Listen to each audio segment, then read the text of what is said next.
Good morning and welcome to this morning's video, if I can get the words off my face, which is all about measuring perimeter. So we're going to be learning how to measure and calculate perimeter, and by the end of this session you'll understand what perimeter is, you'll be able to measure it and calculate it. So to be able to do it with a ruler and also just using numbers.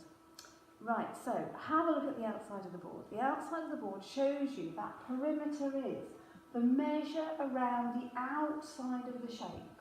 Okay, all the way around the outside of the shape. And whenever you tackle perimeter, I want you to think about our 1k a day run. Because when we run our 1k, we are running around the perimeter of the yard.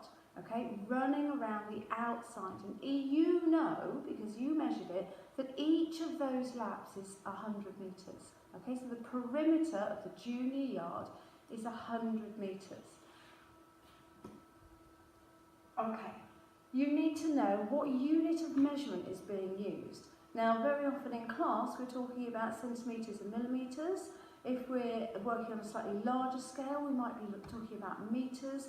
And if we're talking about things like going to Brecon and travelling longer distances in a car, on a train, or even flying on our holidays, we might be talking about kilometres. However, you know that these measurements are metric measurements, they're the modern measurements, but lots and lots and lots of instances today where people use imperial measurements. So we still talk about people being over 6 foot high. We might talk about buying a pint of milk. We might talk about somewhere being so many miles away. So you need to understand that we'll be measuring in both metric and imperial measurements. Okay, so for a regular shape, you just need to add up the measurements on the outside of the shape. Now I'm hoping the pen works because I haven't tested it. Let's check. Oh, fantastic. Don't we love it when a plan comes to action? Let's have a slightly thicker pen. Perfect. So, for a regular shape, you just add up the measurements on the outside of the shape so that we know that the perimeter of this rectangle is 3, add 7, add 3. You see the same? Add 7 more. So 3, add 7, add 3, add 7, which very handily comes to 20, and we must remember the unit of measurement at the end, 20 metres. Okay, however, we can make this easier for ourselves. We know that this side and this side on a rectangle are going to be the same, all right? So if we add these two together and then double it, it gets us a quicker way to the answer. So 7 add 3 is 10, 2 10s are 20, brings us back to our 20 metres. So we can write it like this: 7 add 3, and we can pop a bracket around it if we want to, times 2, which gives us 10 times 2 equals 20 metres. A nice, efficient level 5 way of calculating perimeter. Okay, let's move on. If we're measuring a more complicated regular shape, and we know that all sides are equal, we just count up the number of sides and multiply it by the length. So this lovely star here, let's count the sides. If we're counting sides, I'll just use a little red, make that pen a bit thicker.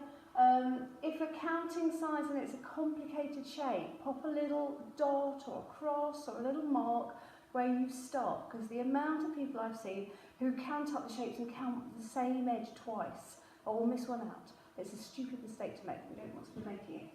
So I'm going to pop a dot here. That's where I start. So side 1, 2, 3, 4, 5, 6, 7, 8, 9, 10 sides on this star.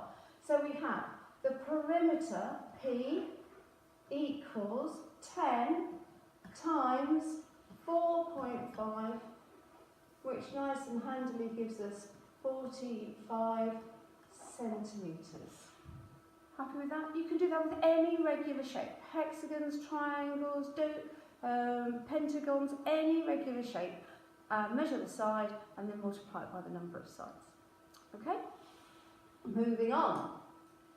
If we want to do a slightly more complicated irregular shape, then again just add up the number of sides. So for this arrow, we'll be adding 3.7, 6.3, 1.5. This side isn't given, but we know this one, and we know they're the same. So 4.2, 4.2. This one isn't given, but it's the same as this. This is a symmetrical arrow, same on both sides. This, 6.3. We started here, don't add 3.7 again. Okay, I'm not going to do that one for you, you can do that one yourself. Okay, if you have an L-shaped room, for example, if I'm measuring up how much skirting board I need in a room, then again we just measure the outside. Sometimes measurements won't be given to you. This is a trick, but it's an easy one to solve. If we know that this measurement and this measurement here, if we bring this measurement here forward, by adding these two together, we get this longer measurement here. All right? It's a trick that you will always find in a test paper, so get used to finding those missing sides. And there we are, I think. That will see you through for perimeter. I'm not going to do that one. I'm going to leave that one. I'll move out of the way so you can have a go at that one at home. If you have any questions, come and find me. Thank you very much.